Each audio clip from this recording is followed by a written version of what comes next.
Ahli digital forensik Rismon Hasiholan Sianipar mengungkapkan dirinya pernah mendapat intimidasi imbas mengusut ijazah palsu Jokowi. Rismon mengaku mobilnya dirusak orang tak dikenal 2 kali dalam setahun ini. Pertama, mobilnya di kampung dirusak bagian kaca depan sebelah kiri.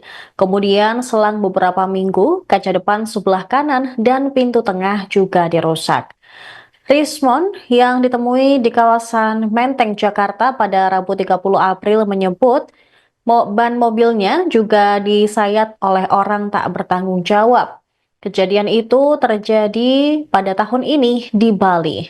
Sementara itu, pakar telematika Roy Suryo juga mengungkapkan ia pernah mengalami intimidasi. Download Tribun X sekarang, menghadirkan lokal menjadi Indonesia.